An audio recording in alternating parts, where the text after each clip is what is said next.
আমরা চলে এসেছিলাম হাওড়ার পাকুড়িয়া সালাসার ধামে। পাকুড়িয়া সালাসার ধাম হলো রাজস্থানের সালাসার ধামের অনুকরণে গড়ে ওঠা একটি মন্দির। হাওড়ার সলপে আপনারা ঠিক ন্যাশনাল হাইওয়ের ওপরেও দেখতে পাবেন এই সালাসার ধাম মন্দির। নমস্কার, আজকে 17ই মার্চ 2024 আমরা চলে এসেছি সালাসার ধাম। এটা পাকুড়িয়া বলে একটি জায়গা হাওড়াতে, এবং আমার বাড়ি থেকে ঠিক এখানে লাগলো 45 মিনিটস টাইম। অসাধারণ এই মন্দিরটা আপনাদের সাথে শেয়ার করছি, আপনারা দেখতে থাকুন। কলকাতা থেকে এই মন্দিরের দূরত্ব মাত্র 15 থেকে 16 কিলোমিটার। তাই আপনারা কেউ চাইলেই হাওড়া থেকে কিংবা বেলুড় থেকে দক্ষিণেশ্বর হয়ে অনায়াসে এই মন্দির দর্শন করতে পারেন। আপনারা কিন্তু চাইলে বাসেও আসতে পারেন এই সালাসার বালাজি ধাম।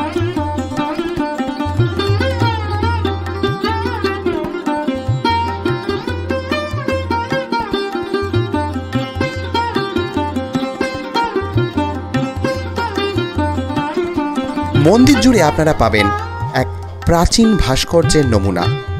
এত সুন্দরভাবে গম্বুজগুলো ও মন্দিরের চারিদিক কারুকার্য করা হয়েছে, আপনাদের মনে হবে না যে এটি কোনো নবনির্মিত মন্দির। এবং এই মন্দিরের ভাস্কর্য সত্যি মনে দাগ কাটার মতো।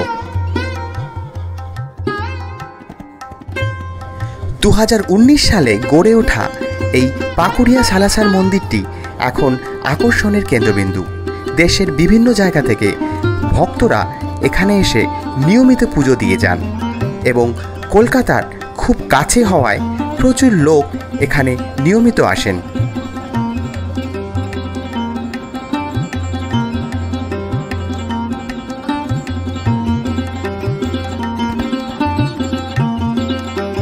এই মন্দিরটি দুটো ভাগে বিভক্ত। অপর ভাগে আপনারা দেখতে পাবেন হনুমানজির মূর্তি, এবং এর গর্ভগৃহ এবং নিচতলায় কিন্তু আপনারা হনুমানজির মূর্তির সাথে আরও অনেক দেবদেবীর মূর্তি দেখতে পাবেন।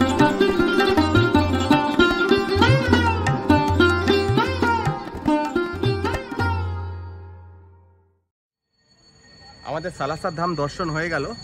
ওপরে অসাধারণ একটা মন্দির দেখলাম, এর কারুকার্য সত্যি খুব চোখে লাগার মতো। কিন্তু ব্যাপারটা হচ্ছে মন্দিরের ভেতরে কোনো রকম ভিডিওগ্রাফি অ্যালাউড না। তো যতটা সম্ভব আমরা ভিডিও তুলেছি আপনাদের জন্য, এবং ভিডিও অবশ্যই আপনাদের সাথে শেয়ার করব। কিন্তু এই ফুটেজগুলো আপনারা যেগুলো দেখছেন সেগুলো মন্দিরের এক্সটেরিয়ার, ভেতরে আমরা কোনো রকম ফুটেজ নিতে পারিনি। তো ন্যাচারালি ভেতরে কোনো ভিডিও আপনাদের দেখাতেও পাচ্ছি না। কিন্তু মন্দিরটা এতটাই অপূর্ব সুন্দর, এবং কলকাতার এত কাছে, আপনারা চাইলে কিন্তু অনায়াসে এখানে এসে সময় কাটিয়ে যেতে পারেন। আমার মনে হয় আপনাদের খুব ভালো লাগবে। ওপরে তো আপনাদের দেখালাম, আর এই দিকটা হচ্ছে মন্দিরের মেইন গর্ভগৃহ। এখানেও হনুমানজির বিগ্রহ আছে এবং ফটো আছে। আর এই সাইড দিয়ে এটার এন্ট্রান্স, আর ওপর দিকে আপনাদের নিয়ে গেছিলাম কিছুক্ষণ আগে। আর এখানে এখন নাম কীর্তন হচ্ছে। এখানেও ভেতরে কিন্তু ফটোগ্রাফি স্ট্রিক্টলি প্রহিবিটেড, সুতরাং আমি বাইরে থেকেই আপনাদের দেখাচ্ছি। কারুকার্য দেখলে আপনার মনে হবে জাস্ট অনেক পুরনো কোনো মন্দির, এত সুন্দরভাবে ডেকোরেট করা, এবং এই জিনিসগুলোকে পাথরকে খোদাই করে তৈরি করা হয়েছে। দেখুন কি সুন্দর, অসাধারণ এখানে কারুকার্যগুলো করা হয়েছে। এই ভাস্কর্যগুলো কোনো ভালো শিল্পীর দ্বারাই করা, এটা দেখেই বোঝা যাচ্ছে। এই জায়গাটা খুঁজে পাওয়ার ক্রেডিট কিন্তু আমার ছেলে আয়ুষ্মানের। ও হনুমানজির বড় ভক্ত, এবং আমি আগেও আপনাদের বলেছি হনুমানজির মন্দিরেও যেতে খুব পছন্দ করে। এবং এই মন্দিরটা কিন্তু ও ইন্টারনেট থেকে খুঁজে বের করেছে, এবং আমাকে বলেছে বাবা একদিন আমাকে ওখানে একটু নিয়ে চল। তো আজকেই সেই দিনটা, আজকে সানডে, তো ন্যাচারালি আজকে ছুটিও ছিল আমাদের, তো এই জন্য আমরা এখানে চলে এসেছি। আপনারা কিন্তু চাইলে কলকাতার খুব কাছে এই মন্দিরটা এসে অনায়াসে দেখে যেতে পারেন। আমার মনে হয় আপনাদেরও খুব ভালো লাগবে। মন্দির থেকে বেরোনোর পর এইখানে ওরা প্রসাদ বিতরণ করছে, আর এইদিকে কেউ মানত করে নারকেল বা এসব বাঁধে। আর এই দিকটাতে যজ্ঞের জায়গাটা করা রয়েছে, এখনও আগুন জ্বলছে, নিয়মিত হয়তো এখানে যজ্ঞ হয়।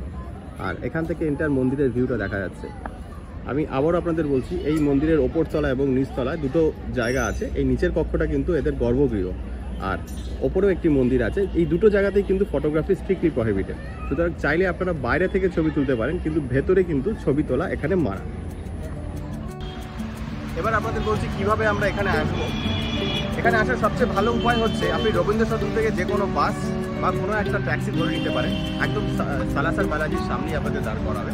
জাস্ট একটা ব্রিজ আছে, ব্রিজটাকে পার করে একটা লেফট টার্ন নিয়ে আপনাদের সার্ভিস রোড ধরে কিছুটা এগিয়ে আসলে কিন্তু সালাসার বালাজি ধাম। আর রবীন্দ্র সদন থেকে অনেক বাস আছে, এখান থেকে মাত্র 15 মিনিটস লাগবে রবীন্দ্র সদন থেকে।